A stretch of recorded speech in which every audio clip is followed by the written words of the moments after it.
Hello viewers, welcome to my channel, welcome to Agape TV. I brought you this powerful message from Apostle Michael Orokpo.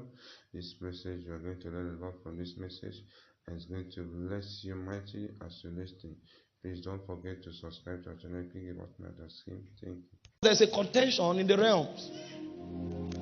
The realm was supposed to be secluded and kept under the government of God, because when God created this realm, He handed this realm over to Adam. So Adam was the Lord over the earth realm, over the visible realm. In Genesis chapter 1 from verse 26 and 28, when God wanted to embark on the project of man, and of course you all know here that there have been many projects.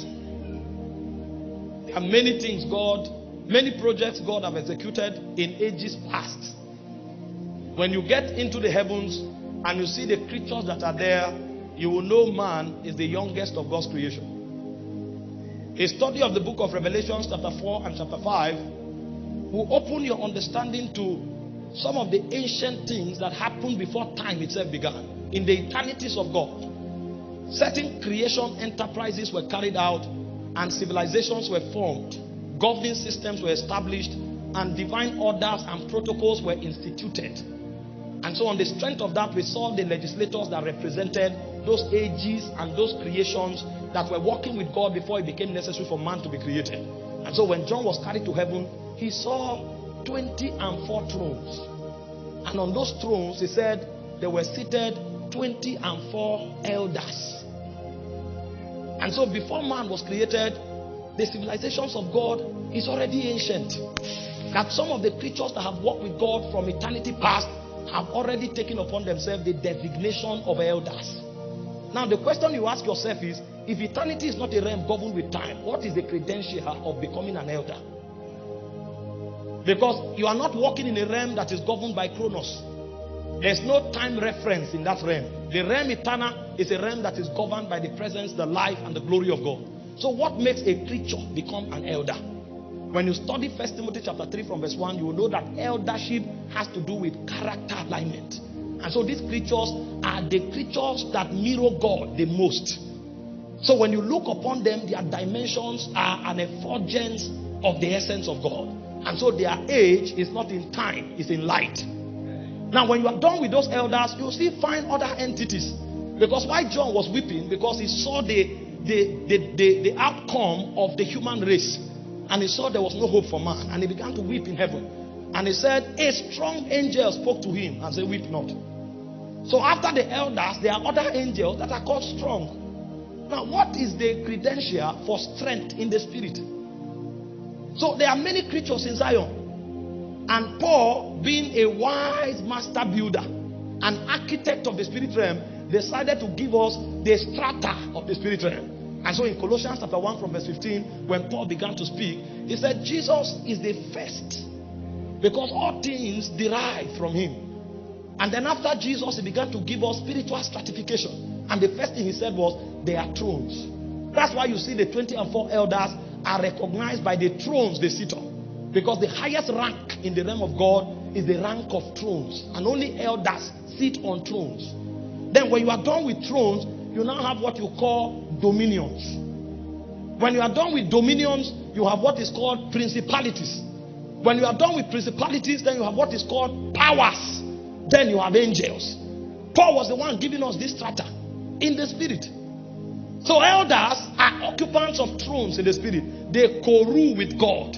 They are part of the legislative council of the spirit realm. And so when God wants to embark on a project, he can consult with the elders and tell them, this is what I have in mind. What do you think about it? This is why in the book of Job, the Bible said, when God created the earth, he said the sons of God sang into creation. Because of the authority they have with God, they've been given the privilege by God to participate in the enterprises of God as touching his agenda. But when you leave the elders, you now come to the dominions. The dominions are beings that God allocates his civilizations, his programs, and his realms to.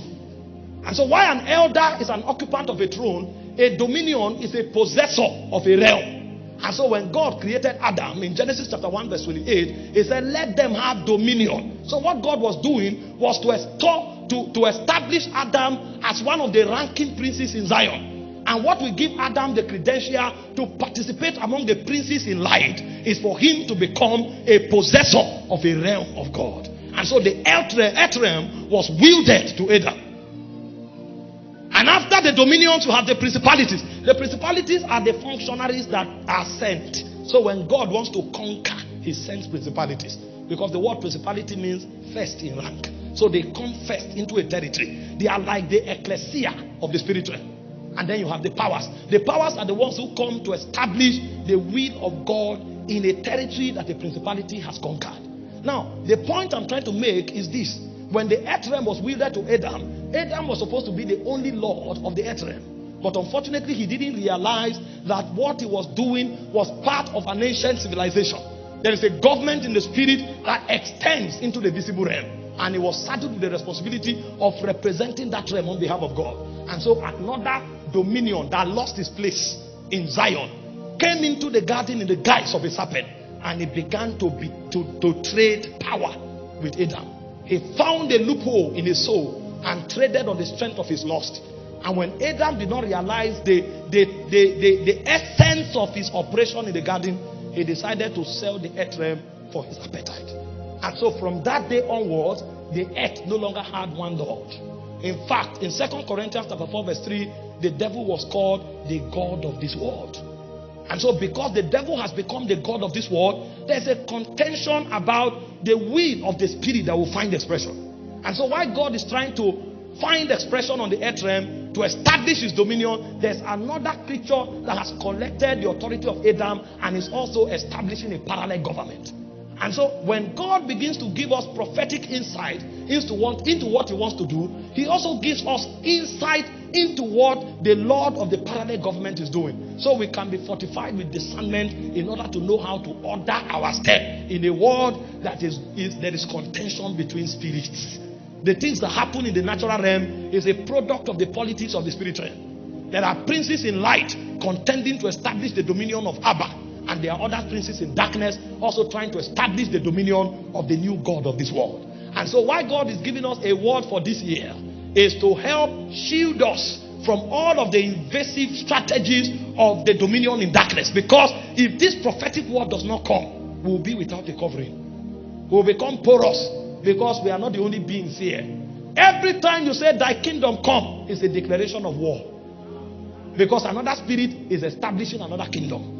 And so if you don't want to become vulnerable, you need to carry prophetic words. Prophetic words becomes the insurance system of the spirit that keeps you advancing the agenda of God, the devil's presence notwithstanding.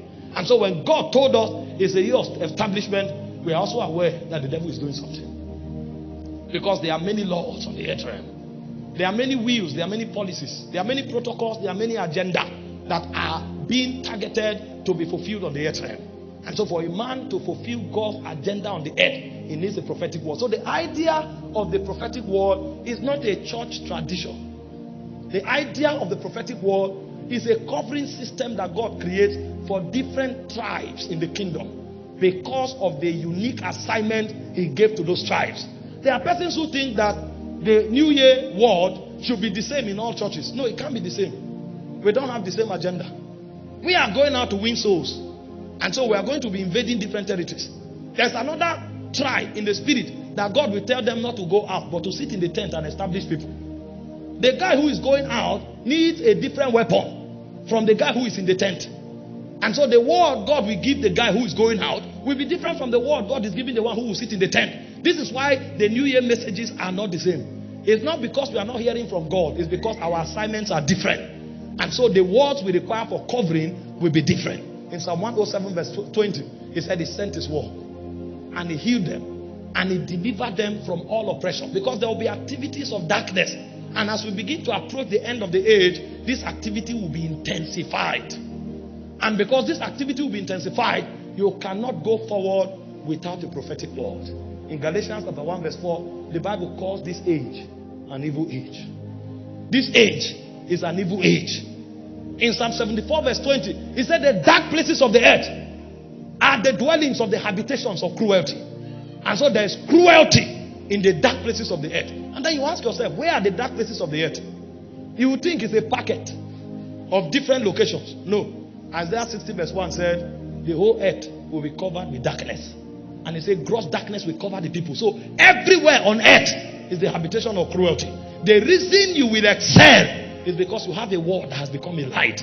Because the light shines in the darkness. And the darkness comprehended it not. And so the idea of the prophetic word is to give you an insurance as you walk through the year. So you need to have the consciousness requirement, and you also need to have the obedience requirement for the words to speak for you.